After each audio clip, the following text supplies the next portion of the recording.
मैं हूं सैयद सुहेल। आज आपको भारत की बात बताता हूं और उम्मीद करता हूं आप सभी पूरी तरह से फिट होंगे और बहुत बहुत सेहतमंद होंगे।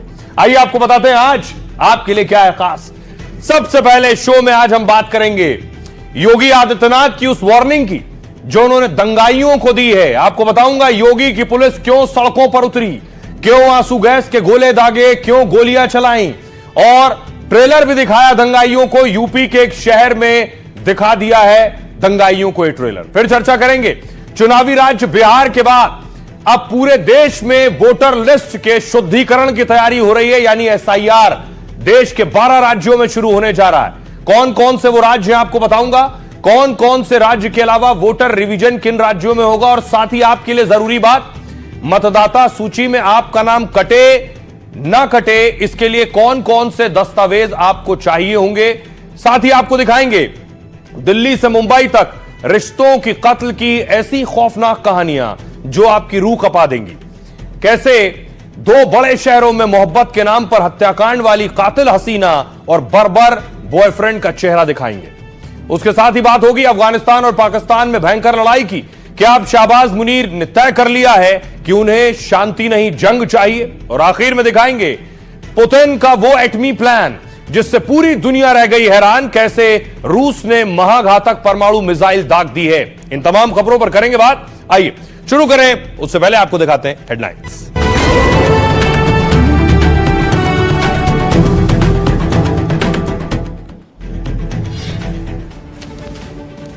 छठ पर्व पर आज डूबते सूर्य को अर्घ दिया गया। दिल्ली में 1300 और मुंबई में 83 घाटों पर पूजा हुई। कल प्रधानमंत्री मोदी भी वासुदेव घाट पर छठ पर्व में शामिल होंगे। बिहार में नीतीश कुमार ने चुनावी मैदान में उतारी 110 खिलाड़ियों की नई टीम। जेडीयू ने जारी की लिस्ट। बागी तेवर दिखाने वाले एक विधायक और 2 पूर्व मंत्री समेत 16 नेताओं पर कार्रवाई।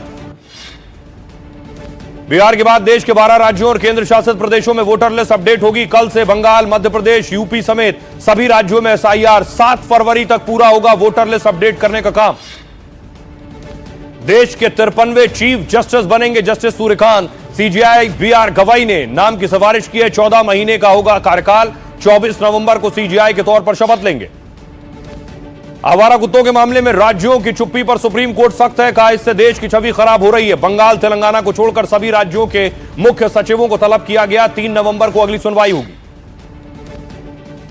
दिल्ली में गांधी विहार में यूपीएससी छात्र की हत्या, लिव इन पार्टनर समेत 2 आरोपी मर्डर किया और सीसीटीवी फुटेज और मोबाइल लोकेशन के आधार पर गिरफ्तारी हुई। महारानी केस में कंगना की बठिंडा कोर्ट में पेशी हुई। धरने पर विवादित पोस्ट को लेकर मांगी माफी, कहा गलत फहमी हुई, मेरी ऐसी मंशा नहीं थी। पहले बुजुर्ग किसान को 100 रुपए में धरना देने वाला बताया था। अजमेर के पुष्कर पशु मेले में पहुंचा 15 करोड़ का शाहबाज और 11 करोड़ का घोड़ा बादल। 800 किलो का भैंसा और सबसे छोटी 16 इंच गाय बनी आकर्षण का केंद्र। रूस में दुनिया की पहली परमाणु ऊर्जा से चलने वाली मिसाइल का परीक्षण। असीमित रेंज का दावा है। पुतिन ने कहा इसे कोई डिफेंस सिस्टम नहीं पकड़ सकता। चक्रवाती तूफान मोथा को लेकर आंध्र, उड़ीसा, तमिलनाडु समेत कई राज्यों में अलर्ट। यूपी में भी 120 घंटों तक कहर मचाएगा तूफान। 25 जिलों में बेमौसम बारिश हो सकती है। भारतीय वनडे टीम के उप कप्तान श्रेयस अय्यर सिडनी के एक हॉस्पिटल में भर्ती हैं। इंटरनल ब्लीडिंग की शिकायत। ऑस्ट्रेलिया के खिलाफ तीसरे वनडे में चोटिल हुए थे।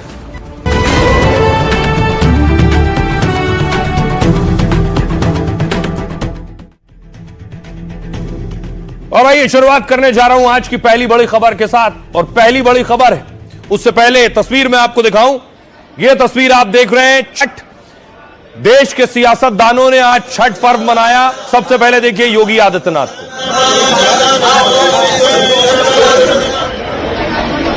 देवेंद्र फडणवीस, ये आप देख रहे हैं डिप्टी सीएम केशव प्रसाद मौर्य। दिल्ली की मुख्यमंत्री रेखा गुप्ता ने भी छठ पर्व मनाया, शामिल हुई। पीछे आप कपिल मिश्रा, मनोज तिवारी को भी देख रहे हैं।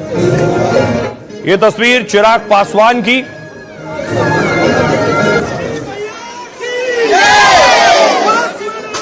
ये राजस्थान की डिप्टी सीएम दिया कुमारी।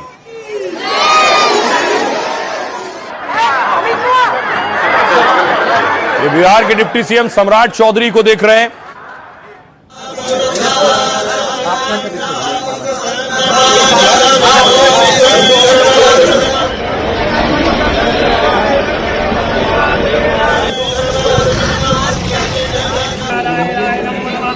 और ये तस्वीर आप देख रहे हैं मध्य प्रदेश के मुख्यमंत्री मोहन यादव की, इंदौर में मौजूद थे और अर्घ देते हुए।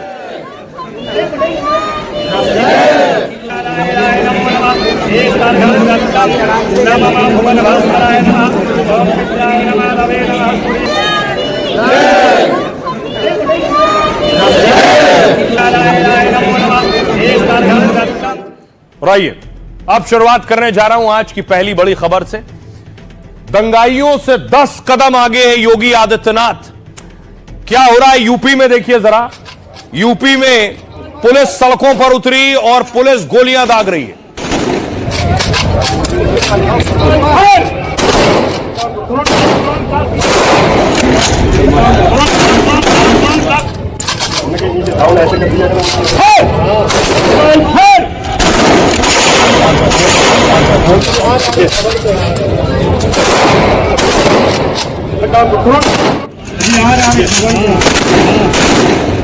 योगी की पुलिस ने दंगाइयों के इलाज की तैयारी कर ली है। ये उसी तैयारी का डेमो देख रहे हैं आप।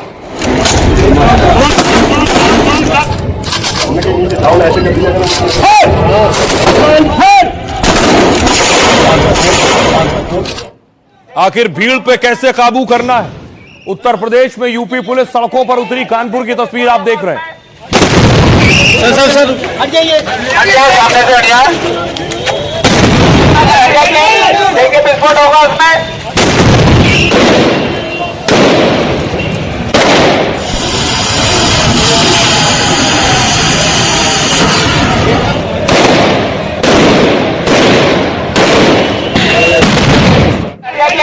देखिए विस्फोट होगा उसमें। सर हट जाइए, सामने से हटिया, देखिए विस्फोट होगा उसमें।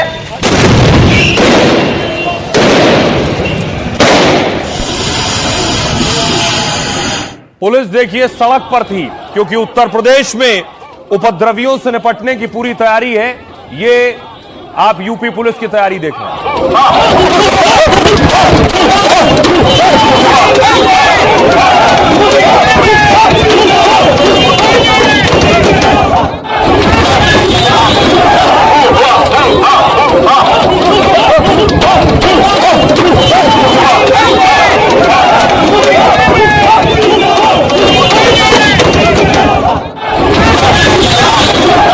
दूसरी तरफ देखिए जरा, जो दंगाई इस तरह की हिमाकत करेगा, पुलिस उसके साथ सख्ती से निपटेगी।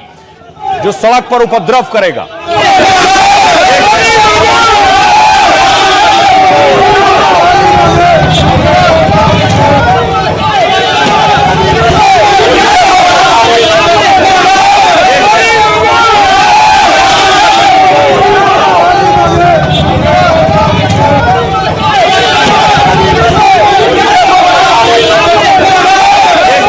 और देखिए इस तरह के दंगाइयों का इलाज पुलिस ने कैसे किया। उसके बाद पुलिस आगे आई और पुलिस ने दौड़ाया, इन्हें खदेड़ा है।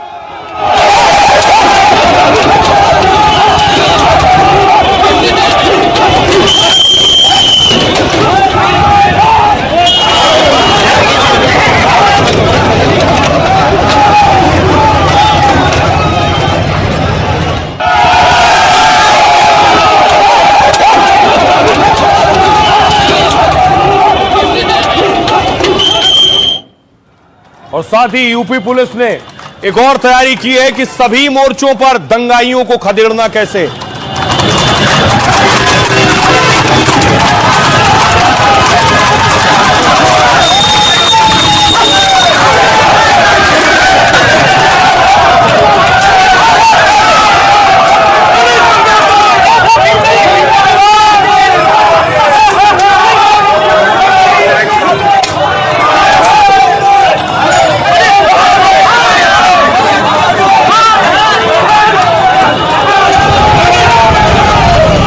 तो योगी की पुलिस दंगाइयों से 10 कदम आगे है। उत्तर प्रदेश में परिंदा ना पर मार सके, इसके लिए यूपी पुलिस की तैयारी है।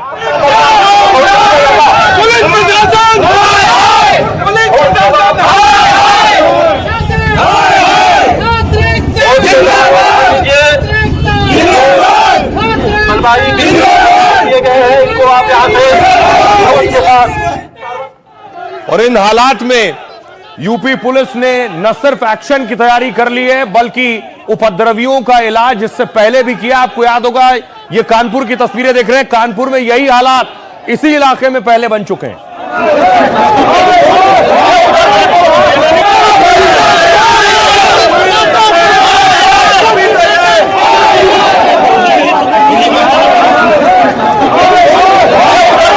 और उसके बाद देखिए पुलिस ने कैसे ट्रीटमेंट दिया है। पुलिस बाकायदा पुलिस वैन पहुंची है और वाटर कैनन का इस्तेमाल किया गया।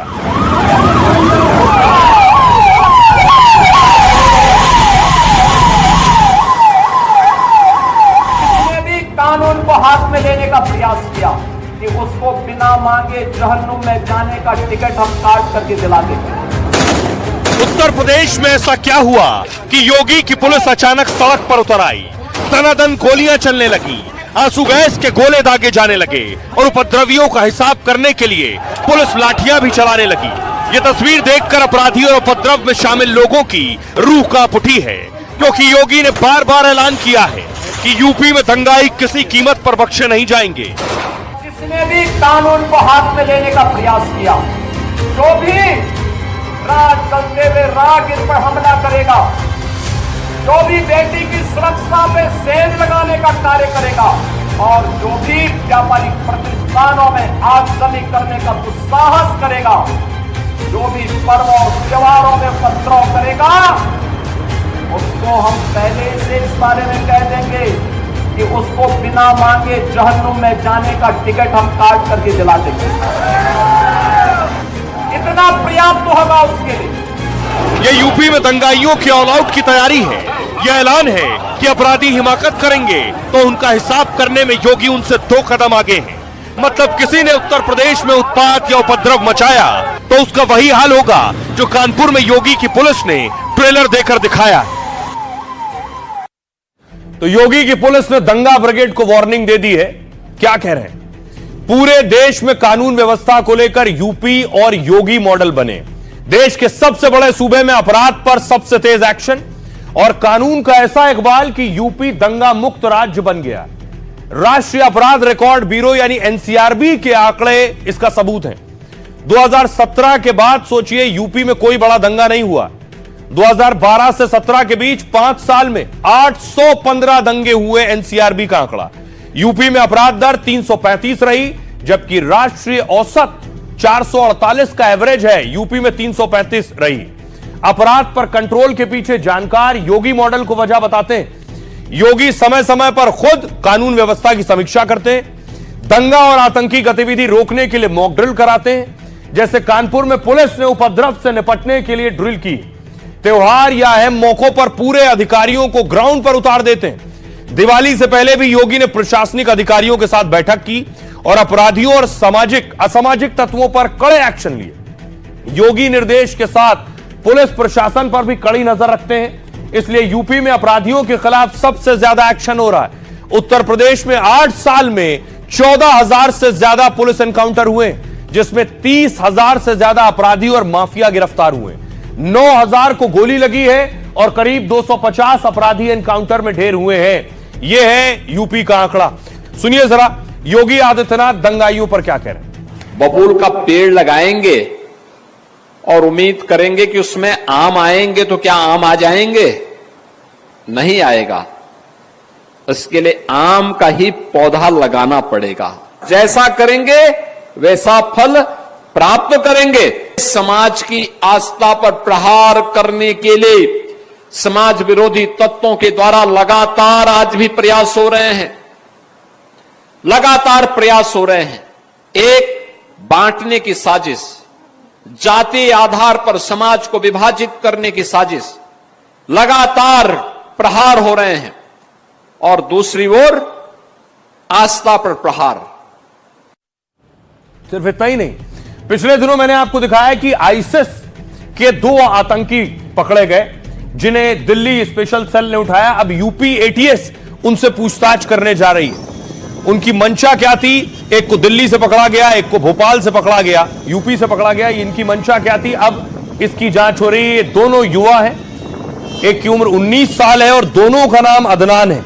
ऐसा दावा किया जा रहा है कि पहली चीज, ज्ञानवापी के जो जज थे दिवाकर, वो उनके टारगेट पर थे।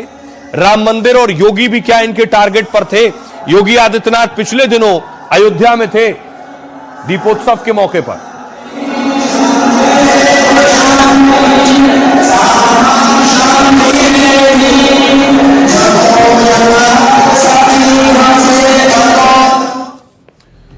तो हाल ही में गिरफ्तार आईएसआईएस आतंकियों को लेकर यह बड़ा खुलासा हुआ है। भोपाल और दिल्ली से गिरफ्तार आतंकी अदनान के टारगेट पर क्या यूपी भी था? खबर है कि राम मंदिर समेत कई धार्मिक स्थल टारगेट पर थे। वो काफी समय से धार्मिक स्थलों को निशाना बनाने की फिराक में थे। एक रिपोर्ट के मुताबिक उसने सीएम योगी की भी तस्वीर शेयर की थी। इस फोटो को एडिट करके उस पर उर्दू में काफिर लिख दिया था। ज्ञानव्यापी पर फैसला सुनाने वाले जज को भी धमकी दे चुके। जज रवि दिवाकर की फोटो शेयर करते हुए उसने उन्हें काफिर बताया। लिखा था कि काफिर का खून हलाल है उन लोगों के लिए जो दीन के लिए लड़ रहे हैं। भोपाल से गिरफ्तार अदनान ने जज की हत्या के लिए उकसाया था। इस मामले में उस समय अदनान की गिरफ्तारी भी की गई थी, लेकिन 5 महीने जेल में रहने के बाद जमानत पर बाहर आया और अब एक बार फिर आतंकी गतिविधि को लेकर गिरफ्तार किया गया। पूछताछ में यह सामने आया है कि दोनों आरोपी यूपी के ही रहने वाले। दिल्ली की पटियाला हाउस कोर्ट ने दोनों की कस्टडी 3 दिन बढ़ा दी है। अब यूपी एटीएस दिल्ली पुलिस के साथ मिलकर इनसे पूछताछ करेगी। और सोचिए, इनके टारगेट पर कई इस तरह के धार्मिक संस्थान थे और अब जल्द ही बड़ा आयोजन अयोध्या में होने वाला है। प्रधानमंत्री नरेंद्र मोदी भी अयोध्या में पहुंचने वाले हैं। यह तस्वीर आप देख रहे हैं, प्रधानमंत्री नरेंद्र मोदी प्राण प्रतिष्ठा के वक्त वहां मौजूद थे। अब पीएम मोदी एक बार फिर से अयोध्या में होंगे और उससे पहले इस तरह की जानकारी मिलना कि आईएसआईएस के आतंकी के टारगेट पर इस तरह के धार्मिक संस्थान थे। अयोध्या में राम मंदिर में प्राण प्रतिष्ठा जैसे कार्यक्रम की तैयारी है। पूरी अयोध्या को फिर से छावनी में बदल दिया जाएगा, क्योंकि राम मंदिर का बाकी बचा काम भी पूरा हो चुका है। यानी भव्य राम मंदिर पूरी तरह बनकर तैयार है। मुख्य मंदिर के साथ 6 और मंदिर भी बनकर तैयार है। 25 नवंबर को राम मंदिर में ध्वजारोहण समारोह होगा। पीएम मोदी 161 फीट ऊंचे शिखर पर ध्वज फहराएंगे। मोदी के साथ करीब 10,000 वीवीआईपी मेहमान अयोध्या आएंगे। अयोध्या में बड़े समारोह को देखते हुए खास इंतजाम किए जा रहे हैं। सुरक्षा और सौंदर्यीकरण दोनों मोर्चों पर तेज रफ्तार से काम हो रहा है। ड्रोन और सीसीटीवी कैमरों से सुरक्षा और काम का जायजा लिया जा रहा है। अयोध्या में रेड और येलो जोन के लोगों की पहचान की जा रही है। अयोध्या में रेड जोन राम जन्मभूमि का इलाका है और यहां मोदी के आने से पहले एसपीजी अपना सुरक्षा घेरा बनाएगी। येलो जोन का मतलब है अयोध्या का बाहरी इलाका। अयोध्या का एयरपोर्ट इसी इलाके में आता है। पीएम मोदी और वीवीआईपी मेहमान खास विमान से अयोध्या आएंगे, इसलिए अयोध्या में एयरपोर्ट पर भी सुरक्षा इंतजाम बढ़ाए जा रहे हैं। एयरपोर्ट से राम मंदिर तक मोदी के काफिले के लिए पुख्ता इंतजाम होंगे, ये तैयारी की गई है। सुनिए जरा इस पर क्या कुछ कह रहे हैं अयोध्या के सांसद अवधेश प्रसाद और योगी। बाबा योगीनाथ जी सत्ता में हैं और उनको अधिकार है और उनके सामने और कुछ काम तो है नहीं। आज बड़े पैमाने बेरोजगारी है, इस पे ध्यान नहीं है। दलितों का बड़े जबरदस्त तरीके से पूरे प्रदेश में उत्पीड़न हो रहा है। ये तमाम बातों पर ध्यान न हो करके और लोगों के ध्यान बटाने के लिए, चर्चा में आने के लिए योगी जी इसी तरह से काम कर रहे हैं। हम लोगों ने हर एक उस स्थल के लिए जहां पे आम जनमानस की आस्था है वहां पर धनराशि उपलब्ध करवाने का काम किया है। हम लोग बाराबंकी में, महादेवा में भी कार्य कर रहे हैं, लेकिन इससे पहले पैसा कहां जाता था? कब्रिस्तान की बाउंड्री में जाता था। आप सोचो ना, मैं जब यहां पर आया तो मैंने इस गांव के बारे में पूछा, मुझे बताया गया गांव का नाम है मुस्तफाबाद। मैंने कहा किसने मुस्लिम आबादी रहती है यहां पे? कहा एक भी नहीं, लेकिन नाम मुस्तफाबाद हो गया। हमने कहा भाई अब ये नाम बदलना चाहिए, मुस्तफाबाद ने कबीर धाम इसका नाम रख दो। और आइए खबरों में आगे बढ़ते हैं। आज की एक और बड़ी खबर है और अफसोसनाक खबर है। श्रेयस अय्यर आईसीयू में एडमिट हो गए। श्रेयस अय्यर चैंपियंस ट्रॉफी में शानदार प्रदर्शन किया था, सबसे ज्यादा रन बनाए थे श्रेयस अय्यर ने। लेकिन देखिए ऑस्ट्रेलिया के सिडनी में क्या हुआ, तस्वीर में आपको अगली दिखाऊं। इस तरह से कैच पकड़ रहे थे अय्यर, शानदार कैच पकड़ा, लेकिन कैच पकड़ते पकड़ते वो बुरी तरह से गिरे हैं और ऐसा गिरे हैं कि उनकी पसलियों में गंभीर चोटें आई हैं। जरा क्या स्थिति है इस वक्त अय्यर की। टीम इंडिया के वनडे उप कप्तान सिडनी के अस्पताल में भर्ती हैं इस वक्त। श्रेयस अय्यर को कड़ी निगरानी में आईसीयू में रखा गया है। भारतीय टीम के डॉक्टर भी अस्पताल में उनके साथ हैं। दरअसल श्रेयस अय्यर को बाईं पसली में चोट लगी है। ऑस्ट्रेलिया के खिलाफ तीसरे वनडे में अय्यर ने कैच लपका, हवा में गोता लगाते हुए अय्यर ने शानदार कैच पकड़ा था, लेकिन कैच पकड़ने के बाद बैलेंस बिगड़ा और 2-3 पलटी खाई उन्होंने। श्रेयस अय्यर की बाईं पसली यानी लेफ्ट साइड में रिब्स में पसली में चोट आई है। तेज दर्द और असहज होने पर उन्हें तुरंत अस्पताल ले जाया गया। शुरुआती जांच में सामने आया कि उन्हें अंदर खून निकला है, यानी इंटरनल ब्लीडिंग हुई है। अय्यर की पसलियों में गहरी अंदरूनी चोटें भी आई। खबर है कि उन्हें करीब 7 दिन तक अस्पताल में रहना पड़ सकता है और मैदान पर वापस आने में उन्हें लंबा वक्त लग सकता है। पहले यह माना जा रहा था कि 1-2 हफ्ते में शायद वो फिट हो जाएंगे, लेकिन गंभीर चोट को देखते हुए डॉक्टर जोखिम ना लेने की सलाह दे रहे हैं। भारत को अगली वनडे सीरीज 30 नवंबर से दक्षिण अफ्रीका के खिलाफ खेलनी है और उस सीरीज में वैसे तो अभी 1 महीने का वक्त बचा है, लेकिन चोट को देखते हुए अय्यर के खेलने पर संदेह बना हुआ है। अय्यर को जो चोट लगी है, सुनिए जरा हड्डी के डॉक्टर इस पर क्या कह रहे हैं। ये माइनर इंजरीज से लेकर के लाइफ थ्रेटनिंग कंडीशंस तक भी हो सकता है। जैसे इनके केस में सिंपल लेसरेशन लग रहा है सीटी के स्कैन के रिपोर्ट में देख करके, तो अगर सिंपल लेसरेशन रहता है तो इसमें डॉक्टर्स ऑब्जर्व करते हैं और डिपेंड ऑन ब्लीडिंग कितना है उसके अनुसार से ब्लड ब्लीडिंग ट्रांसफ्यूजन और ब्लीडिंग को रोकने की प्रयास किया जाता है। अगर किसी का कभी इंजरीज बहुत सीवियर होता है, लेसरेशन बहुत ज्यादा होता है, तब उसमें सर्जिकल इंटरवेंशन की जरूरत होती है। खबर यह है कि श्रेयस अय्यर बाहर आ गए हैं आईसीयू से नॉर्मल वार्ड में। खबरों में आगे बढ़ते हैं। आज की एक और बड़ी खबर है, 12 राज्य की वोटर लिस्ट फ्रीज हो गई। आपका राज्य कौन है मैं आपको बताऊंगा। एसआईआर पर बिहार चुनाव से पहले प्रदर्शन हुआ, विरोध हुआ, हंगामा हुआ, सियासतदान सड़कों पर थे और इस बार एसआईआर बिहार में बड़ा मुद्दा होने वाला था। अगली तस्वीर में आपको दिखाऊं। आज इलेक्शन कमीशन ने प्रेस कॉन्फ्रेंस की, ज्ञानेश्वर कुमार ने पीसी की है और यह ऐलान किया कि अब 12 राज्यों में एसआईआर होने जा रहा है। सबसे बड़ी खूबी यह रही कि बिहार के 7.5 करोड़ मतदाताओं ने बढ़ चढ़कर पार्टिसिपेट किया और नतीजा आपके सामने है। 0 अपील्स, अर्थात बिहार की मतदाता सूची अधिकतम शुद्ध मानी जाएगी। अब फेज 2 12 राज्यों में या संघ शासित प्रदेशों में आरंभ होने वाला है। अपना भी वोटर आईडी कार्ड दुरुस्त कर लीजिए और जरूरी दस्तावेज भी तैयार रखिए, नहीं तो वोटर लिस्ट अपडेट हुई तो आपका नाम भी कट सकता है। बिहार में चुनाव से पहले जिस एसआईआर पर घमासान हुआ, संसद से सड़क तक बवाल हुआ, वैसे ही वोटर लिस्ट अपडेट देश के 12 राज्यों में होने वाली है। अब फेज 2 12 राज्यों में या संघ शासित प्रदेशों में आरंभ होने वाला है। जैसे ही वोटर लिस्ट फ्रीज होने का ऐलान हुआ, देश में फिर नया सियासी तूफान शुरू हो गया। तो 1 नंबर का झूठा आदमी एसआईआर पे बिल्कुल सफेद झूठ बोल रहा है चुनाव आयोग, और बिहार की जनता को सावधानी से एक साथ होकर इसका जवाब देना चाहिए। राहुल गांधी और तेजस्वी यादव और कई पार्टियों ने गुमराह करने का काम बिहार की जनता को किया था, लेकिन ये सफल रहा। अब ये पूरे देश में लागू होना चाहिए। बिहार में अभी चुनावी दंगल का जोर है और इसी बीच वोटर लिस्ट पर नए ऐलान ने एक नया मुद्दा दे दिया है। अब मतदाता सूची के नाम पर पक्ष और विपक्ष में आर पार होना तय है।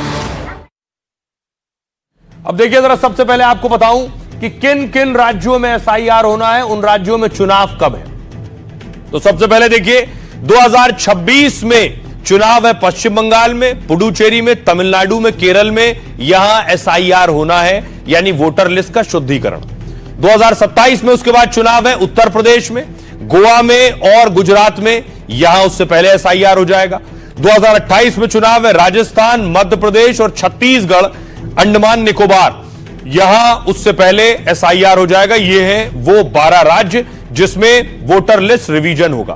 आइए अब आपको बताऊं इसकी जरूरत आखिर क्यों पड़ी है और कब कब ये एसआईआर हुआ। इससे पहले बिहार के 12 राज्यों, बिहार के बाद 12 राज्यों की वोटर लिस्ट अपडेट होगी। अब जिन राज्यों में एसआईआर होगा वह वोटर लिस्ट आज से फ्रीज हो गई है और कल से शुरू होगा नया नाम जोड़ने और हटाने का काम।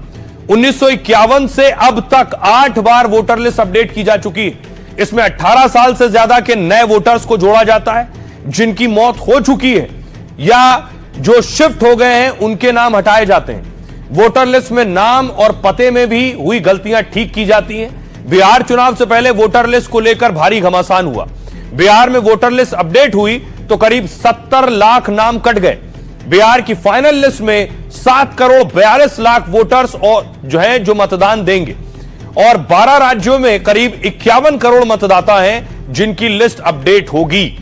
उसके लिए 5 लाख से ज्यादा बीएलओ यानी बूथ ऑफिसर लगाए जाएंगे जो घर घर जाकर खुद मतदाताओं से फॉर्म भरवाएंगे और जांच करेंगे। यह है तैयारी। अब आइए आपको बताऊं, अब जब आपके यहां एसआईआर होगा आपके राज्य में तो कौन सा आपको दस्तावेज रखना है। देखिए कौन कौन से दस्तावेज जरूरी हैं। सबसे पहले आपके पास आधार कार्ड होना चाहिए, जन्म प्रमाण पत्र और पासपोर्ट होना चाहिए। इनमें से कोई एक दस्तावेज ये नहीं है तो आपके पास 10वीं की मार्कशीट हो, स्थायी निवास प्रमाण पत्र हो, वन अधिकार प्रमाण पत्र हो। यह भी नहीं है आपके पास तो जाति प्रमाण पत्र, राष्ट्रीय रजिस्टर यानी एनआरसी में नाम या परिवार रजिस्टर में नाम हो। इसके अलावा जमीन या मकान का आवंटन पत्र हो, पेंशनर पहचान पत्र हो, किसी सरकारी विभाग द्वारा जारी पहचान पत्र हो। ये वो दस्तावेज हैं, इनमें से कोई एक दस्तावेज आपके पास होना चाहिए और कोर्ट के आदेश के बाद आधार कार्ड भी इसके लिए मान्य है। सुनिए जरा क्या कुछ कह रहे हैं चुनाव आयुक्त। एसआईआर का फेज 1 समाप्त हुआ और इस चरण की सबसे बड़ी खूबी यह रही कि बिहार के 7.5 करोड़ मतदाताओं ने बढ़ चढ़कर पार्टिसिपेट किया और नतीजा आपके सामने है। 0 अपील्स, अर्थात बिहार की मतदाता सूची अधिकतम शुद्ध मानी जाएगी। अब फेज 2 12 राज्यों में या संघ शासित प्रदेशों में आरंभ होने वाला है। तो जैसे ही ऐलान हुआ एसआईआर का, सियासी घमासान शुरू हो गया, ठीक वैसे ही जैसे बिहार में हुआ था। देखिए क्या हुआ। डिम्पल यादव कह रही हैं ये लोकतांत्रिक व्यवस्था को कमजोर करने की कोशिश है, सरकार की नीयत ठीक नहीं लगती है। एसआईआर कराने के पीछे आखिर इनकी मंशा क्या है। इतने चुनाव हो चुके हैं, क्या अब तक सभी अनडेमोक्रेटिक थे। स्टालिन कह रहे हैं एसआईआर के जरिए बीजेपी वोट छीनने की कोशिश कर रही है। ऐसे गैर लोकतांत्रिक प्रयासों का कानूनी रूप से मुकाबला करेंगे और मतदान अधिकार छीनने की इनकी कोशिश नाकाम करेंगे। प्रवीण खंडेलवाल बीजेपी के सांसदों कह रहे हैं देश में बहुत से लोग जिनके पास वोट देने की पात्रता नहीं है फिर भी उनका नाम वोटर लिस्ट में शामिल है। लोकतंत्र को मजबूत बनाने के वोटर लिस्ट के लिए का रिव्यू और अपडेट बहुत जरूरी है। तेजस्वी यादव कह रहे हैं काश ये लोकसभा चुनाव के बाद ही हो जाता, तब ये एसआईआर क्यों नहीं हुआ। बाढ़ की हालत में डॉक्यूमेंट कैसे दिए जा सकते हैं। तेजस्वी पहले भी कह चुके हैं कि बिहार के बड़े इलाके में बाढ़ आई या यूपी के बड़े इलाकों में बाढ़ आई, वहां दस्तावेज कैसे सुरक्षित होंगे। उमर अब्दुल्ला कह रहे हैं चुनाव आयोग को राजनीतिक दबाव में काम नहीं करना चाहिए, उससे पहले बिहार के नतीजों का आकलन करना चाहिए था, लेकिन लगता है जल्दबाजी में उसने ऐलान कर दिया है। किरण रिजिजू कह रहे हैं चुनाव आयोग वोटर लिस्ट की शुद्धिकरण कर रही है और जो लोग हैं या नहीं या फर्जी हैं उनका नाम तो हटना ही चाहिए। इसके लिए तो इलेक्शन कमीशन की सराहना होनी चाहिए। आइए सुनिए जरा सियासतदान क्या कह रहे हैं। एसआईआर कराना एक ऐसे चुनाव आयोग द्वारा जिसकी मंशा, जिसकी नीयत, जिसकी क्रेडिबिलिटी पे बहुत बड़ा क्वेश्चन मार्क है, जाहिर सी बात है, लोग संतुष्ट नहीं है, विपक्ष संतुष्ट नहीं है, वोटर संतुष्ट नहीं। सरकार की मंशा क्लियर नहीं और सरकार पूरी तरह से जो डेमोक्रेटिक सेटअप है भारत का, वो कहीं ना कहीं उसको क्षति पहुंचाने की कोशिश कर रही है। ये इतना अच्छा काम करे, इसमें तो सराहना करना चाहिए इलेक्शन कमीशन को कि वोटर लिस्ट सही होगा तो इलेक्शन भी सही होगा। अगर फर्जी लोग जो भारत के नागरिक नहीं है, अगर वो वोटर लिस्ट में नाम रहेंगे, जो मर चुके हैं उसका नाम अगर सूची से नहीं हटाएंगे तो फिर तो वोटर लिस्ट ठीक नहीं होगा। तो शुद्धिकरण होना चाहिए ना वोटर लिस्ट का। देखिए, ये देश का दुर्भाग्य है कि अज्ञानेश कुमार जी भारत के मुख्य चुनाव आयुक्त हैं और मेरी बात उनको बुरी लगती हो तो लगे, लेकिन वो भारतीय जनता पार्टी और नरेंद्र मोदी के एजेंट के रूप में काम कर रहे हैं। वो मुख्य चुनाव आयुक्त की भूमिका नहीं निभा रहे। भैया SIR बिहार में हुआ, उससे क्या हुआ? नाम किसी का कटा, कुछ लोगों को परेशानी हुई। भाजपा वाले जितना जुगत लगा लें, किसी का नाम काटना चाहते हैं, किसी को डराना चाहते हैं, किसी को परेशान करना चाहते हैं, लेकिन जब जनता आपके खिलाफ हो जाएगी तो कोई भी SIR कीजिए, FIR कीजिए, कुछ बचाने वाला नहीं है। ये चुनाव आयोग के द्वारा की जा रही कार्रवाई है जिसके तहत मृत लोगों के नाम घटते हैं, नई पीढ़ी के जो लड़के 18 वर्ष के हो जाते हैं उनके नाम जुड़ते हैं। ये पहली बार हो रहा है, ऐसा नहीं। तो इलेक्शन कमीशन को इसमें जल्दी नहीं करनी चाहिए, क्योंकि फिर ऐसा लगेगा कि इलेक्शन कमीशन जो है अपनी इंडिपेंडेंस खो के किसी पॉलिटिकल पार्टी के प्रेशर में ये काम कर रहे हैं। और हमने ये पहले भी देखा है, जम्मू कश्मीर में डिलिमिटेशन यहाँ के लोगों को फायदा पहुंचाने के लिए नहीं किया गया, एक सियासी जमात को फायदा पहुंचाने के लिए गया। और ये खबरों में आगे बढ़ते हैं। अब ऐसी खबर जो रिश्तों पर सवाल उठाने वाली है, इश्क, धोखा और कत्ल। पहली तस्वीर मैं आपको दिखाने जा रहा हूं, देखिए जरा। ये UPSC का छात्र था, इसका नाम है रामकेश मीणा। UPSC का छात्र तैयारी कर रहा था, लेकिन उसकी live in partner Amrita Chauhan ने उसकी हत्या कर दी, बर्बर तरीके से हत्या कर दी। न सिर्फ हत्या की बल्कि मारने के बाद सिलेंडर धमाका कर दिया, जिससे लगे कि सिलेंडर धमाके में इसकी मौत हुई है। यह दिल्ली की घटना। अगली तस्वीर देखिए, मुंबई में क्या हुआ।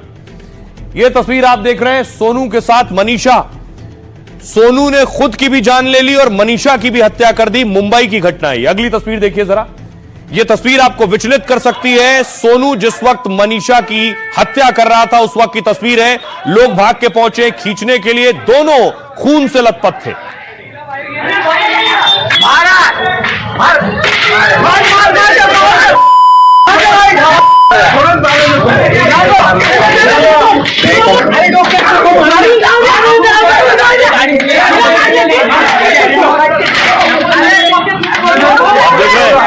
लड़का दहलीज पर पड़ा है। पहले लड़के ने लड़की को मारा, फिर खुद का भी गला रेत लिया।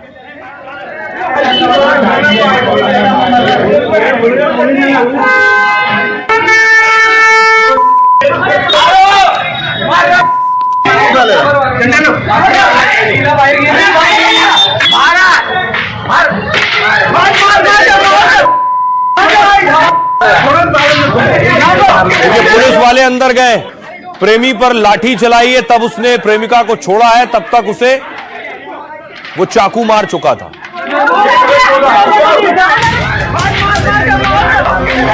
दिल्ली हो या मुंबई, प्यार में जानलेवा वार की दो दिल दहला देने वाली कहानियां हैं। वारदात अलग है मगर मकसद एक जैसा। 1400 किलोमीटर दूर साजिश और हत्या में बस फर्क है। एक जगह कातिल बॉयफ्रेंड है तो दूसरी जगह गर्लफ्रेंड। जिनके साथ प्यार की कस्में खाते थे उन्हें ही मोहब्बत के नाम पर मौत के घाट उतार दिया। रिश्तों के खून का ऐसा खौफनाक अंजाम होगा किसी ने सोचा नहीं होगा।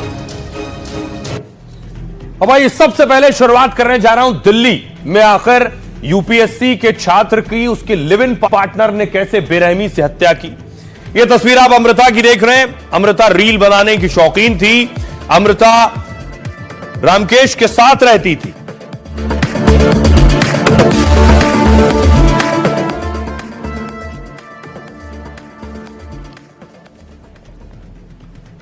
और हत्या के बाद पुलिस ने अमृता को गिरफ्तार कर लिया है। अमृता के साथ उसके एक्स बॉयफ्रेंड को भी पकड़ा है जो इस हत्याकांड में शामिल था।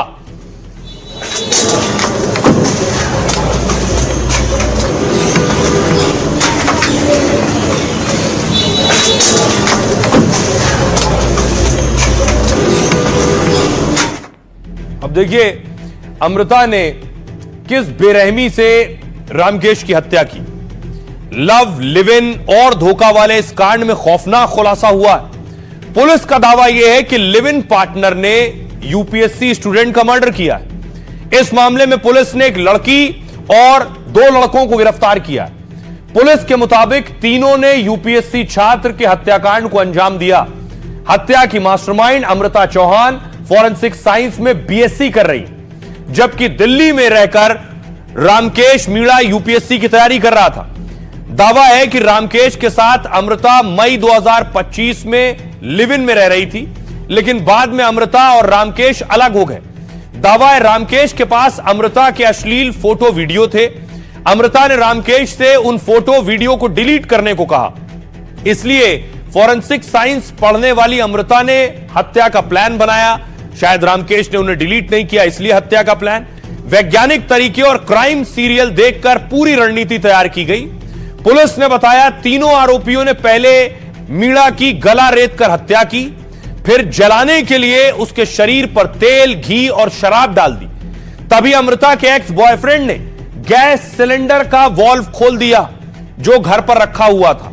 थोड़ी देर में धमाका हुआ और जलकर रामकेश की मौत हो गई। गैस सिलेंडर का वाल्व खोलने का मकसद यह था कि धमाके में मौत हो। गर्लफ्रेंड का मकसद था रामकेश की मौत दुनिया को लगे कि सिलेंडर धमाके से हुई। रामकेश के पास रखी हार्ड डिस्क, लैपटॉप लेकर ये फरार हो गए। 6 अक्टूबर को हत्या हुई, 18 अक्टूबर को अमृता पकड़ी गई। कैसे? क्योंकि इमारत के सीसीटीवी में अमृता और उसके साथी कई बार दिखे। जांच में साजिश का पता चला, फिर कॉल डिटेल और हिस्ट्री खंगाली गई। आखिरकार पुलिस को चकमा देने में लगी कातिल हसीना सलाखों के पीछे पहुंच गई है। हमारे सहयोगी मुकेश सिंह सेंगर उस घर में पहुंचे जहां मीणा की हत्या की गई, सिलेंडर ब्लास्ट हुआ। उनकी रिपोर्ट देखिए। यहाँ पर आने के बाद तीनों ने मिलकर सबसे पहले रामकेश मीणा की इसी कमरे के अंदर पिटाई की और पिटाई करने के बाद उसका गला घोंट दिया, जिससे उसकी मौत हो गई। इसके बाद इस पूरे हत्याकांड को एक हादसा दिखाने के लिए जो सुमित कश्यप था, जो कि मुरादाबाद में एलपीजी का डिस्ट्रीब्यूटर है, उसने एक सिलेंडर जो यहाँ पर रखा था किचन में, यहाँ से सिलेंडर निकाला, उसकी नॉब को खोला और उसमें कुछ इस तरह से आग लगाई कि काफी देर बाद उस सिलेंडर में ब्लास्ट हुआ और ब्लास्ट होते ही जो रामकेश मीणा थे उनका जो पूरा शव था वो बुरी तरह जल गया। और हत्या के बाद जाते जाते जो अमृता चौहान थी, जो कि फॉरेंसिक साइंस की छात्रा रही है, उसने ये जो जाली है ये यहाँ से तोड़कर दरवाजा, ये कुंडी जो थी, ये कुंडी जो है वो अंदर से बंद कर दी, जिससे ये लगे कि ये एक हादसा हुआ है। लेकिन जब पुलिस यहाँ पर पहुंची और पुलिस ने आसपास लगे सीसीटीवी कैमरों की फुटेज को चेक किया तो उसमें कुछ लोग संदिग्ध आते और जाते हुए दिखे। इसके बाद पुलिस ने इस पूरे मामले की जांच शुरू की और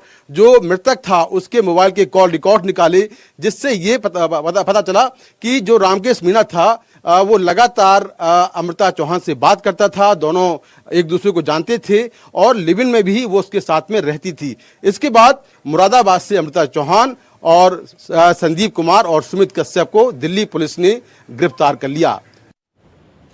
तो ये दिल्ली में घटना हुई।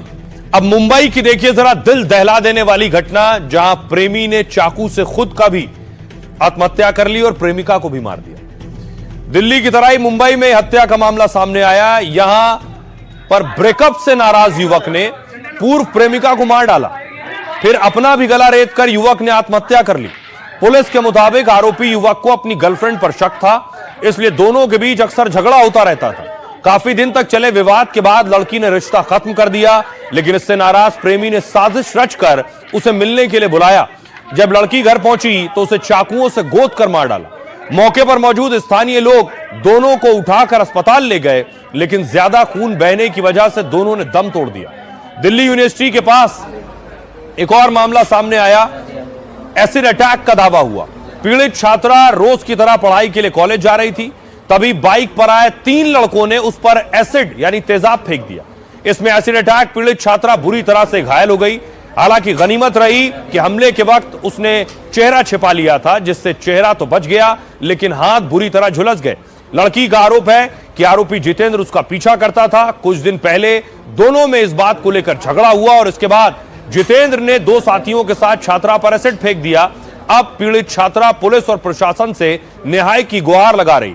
पुलिस और एफएसएल की टीम ने मौके पर पहुंचकर सबूत जुटाए और इस मामले में आरोपी जितेंद्र की पत्नी ने भी छात्रा के पिता पर रेप का केस दर्ज करा दिया है। फिलहाल पुलिस इस मामले की हर एंगल से जांच कर रही है। सुनिए जरा पीड़िता का परिवार और पुलिस क्या कह रही है। वो पहले भी आपको छेड़ते थे? ठीक है, सरकार से क्या डिमांड है? जस्टिस मिलना चाहिए। जैसा कि मेरी सिस्टर से मेरी बात हुई तो वो जानती थी तीनों को, एक को बहुत क्लोजली जानती थी क्योंकि वो हमारी आगे वाली गली में रहता है और बाकी दो का आइडिया नहीं है। जितेंद्र की बात कर रहे हैं आप? यस सर, जितेंद्र सर वो आते जाते मतलब स्टेयर करता था, स्टॉक करता था, रैगिंग करता था सर। उसकी वाइफ से भी कन्फ्रंट करा था मेरी सिस्टर ने, तो उसकी वाइफ ने उल्टा मेरी बहन को ही बहुत बुरा भला बोला, उल्टा सीधा बोला और बोला कि मैं तेरी ज़िंदगी ख़राब कर दूंगी। और एट द एंड आज ये कितनी पुरानी बात है सर? एक मंथ पहले की बात है। ये मुकुंदपुर की रहने वाली है और जब ये ई रिक्शा से आ रही थी तो कुछ लड़कों ने जो मोटरसाइकिल पे थे इसके ऊपर एसिड अटैक किया। इस पे एक हमने केस रजिस्टर कर लिया और इन्वेस्टिगेशन शुरू की।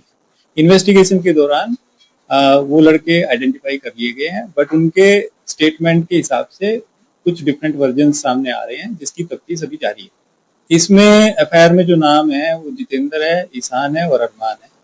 इनमें जितेंद्र से पूछताछ हो चुकी है। जितेंद्र बता रहा है कि वो वहाँ पे अवेलेबल नहीं था, वो इंस्टीट्यूट कहीं और पे था, कहीं और था उस समय। इसलिए फिलहाल जितेंद्र से और गहनता से पूछताछ चल रही है। तो पुलिस कह रही है उस आरोपी से पूछताछ चल रही है, लेकिन बड़ी खबर इस बीच आपको बता दें, एसिड अटैक मामले में बड़ी खबर है। पीड़िता के पिता को भी दिल्ली पुलिस ने पकड़ लिया है। पिता ने कबूला है कि पिता ने ही साजिश रची थी। जितेंद्र और दो आरोपियों को फंसाने की साजिश थी। झूठे केस में फंसाने के लिए यह एसिड अटैक की साजिश पीड़िता के पिता ने ही रची थी।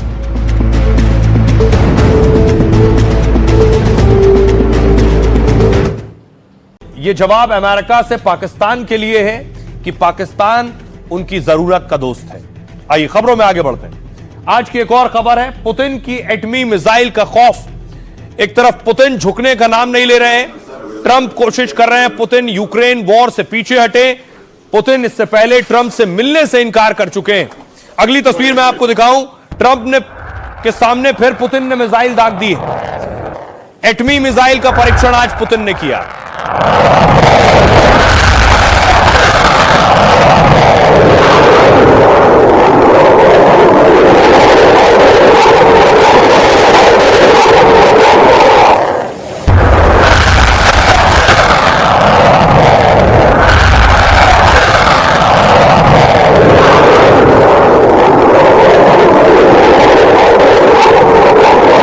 और आइए वो मिसाइल आपको दिखाऊं।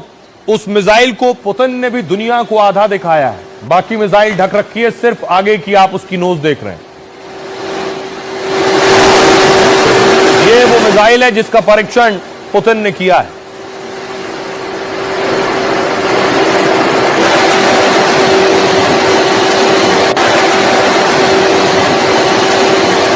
और 2 दिन पहले भी पुतिन ने न्यूक्लियर मिसाइल का परीक्षण किया था, जमीन और समंदर से।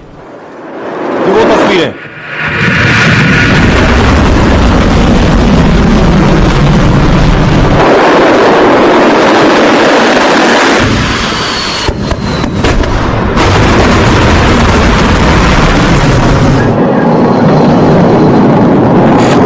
ये समंदर से दागी गई मिसाइल थी।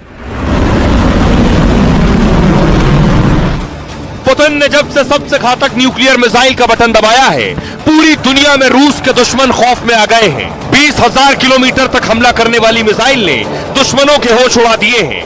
अमेरिका के राष्ट्रपति ट्रंप ने तो पुतिन को सीधी धमकी जारी कर दी है और कह दिया है कि उनके पास ही सबसे घातक न्यूक्लियर सबमरीन मौजूद है। Russia said this week that they've tested a new missile that can go more than 8,000 miles. Is that saber rattling for you?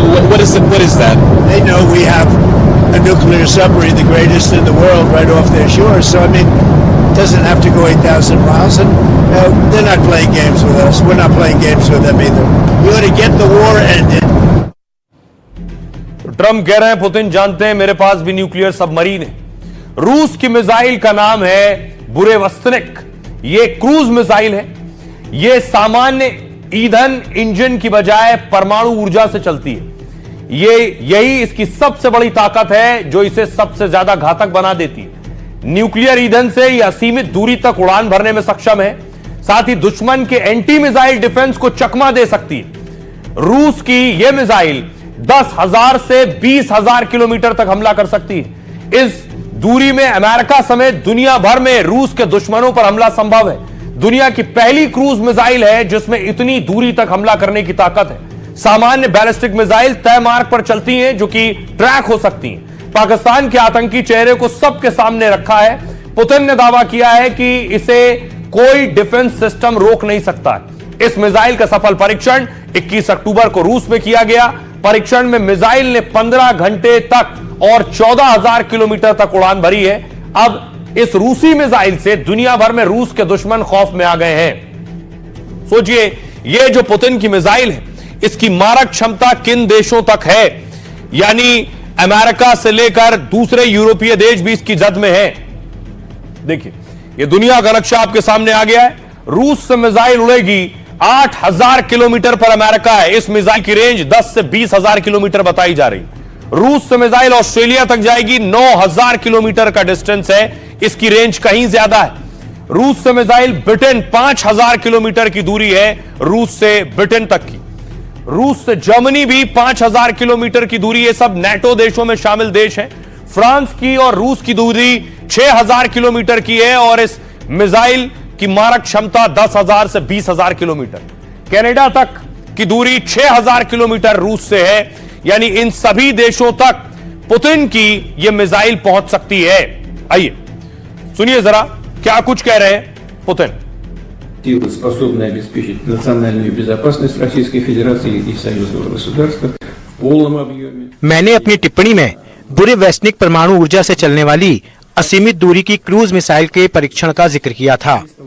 मुझे एक रिपोर्ट मिली है और मैं रक्षा मंत्रालय द्वारा किए गए आकलन से भी अवगत हूँ। यह वास्तव में एक अनोखा हथियार है जो कि किसी अन्य देश के पास नहीं है।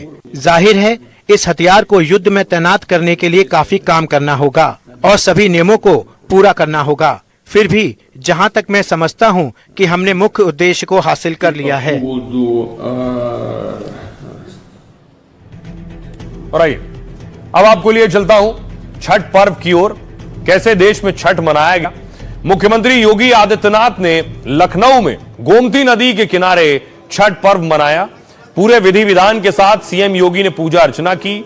लक्ष्मण मेला पार्क स्थित छठ घाट पर पहुंचकर योगी ने प्रदेशवासियों को छठ पर्व की बधाई देने के साथ ही नदियां साफ बनाने की भी अपील की। छठ की आप सभी को हार्दिक बधाई। रहुआ सब पर छठी मैया की कृपा बनल रहे। परिवार खातिर कठिन व्रत रखे वाली माता आ बहन लोगन के हमारी तरफ से विशेष मंगल कामना। और आइए अब बारी है लाइफ का फंडा की। आज की भाग दौड़ भरी जिंदगी में स्ट्रेस यानी तनाव बहुत आम बात है। कामकाजी लोग और युवा तनाव में सबसे ज्यादा परेशान रहते हैं। ऐसे लोगों को स्ट्रेस भगाने के लिए आचार्य चाणक्य ने एक फंडा दिया जिसे अपनाना चाहिए। तनाव भगाने के लिए आचार्य चाणक्य ने 3 अहम फंडे दिए। पहला, जिसे बदल नहीं सकते उसे स्वीकार करिए। हर हालात से लड़ने वाले लोग मानसिक शांति खो देते हैं। जो हमारे बस में नहीं है उसे स्वीकार करना ही बुद्धिमानी है। ऐसा करने से मन शांत हो जाता है। दूसरा, बहुत ज्यादा सोचना छोड़ दीजिए। आचार्य चाणक्य कहते हैं तनाव बाहर से नहीं आता है, यह हमारे भीतर की चिंताओं और डर से जन्म लेता है। कई बार हम बहुत ज्यादा सोचकर तनाव में आ जाते हैं। मन को काबू में लाने के लिए अभ्यास करना चाहिए। ध्यान, योग और सांसों के अभ्यास से ऐसा कर सकते हैं। और तीसरा, हर दिन खुद से बात कीजिए। रोज कुछ पल शांति से बैठिए, अपने भीतर झांकिए। यह मौन आपको शांति देगा। जितना समय हम अपने लिए निकाल पाएंगे उतनी अपनी कमी दूर होगी और दिलो दिमाग में नई ऊर्जा भर जाएगी। इस तरह तनाव भागेगा और नई ताकत मिलेगी। तो जहां से जो अच्छा मिले उसे हासिल कीजिए। बहरहाल अपना और अपनों का बहुत बहुत ख्याल रखिए। रुकना एक छोटे से ब्रेक के लिए।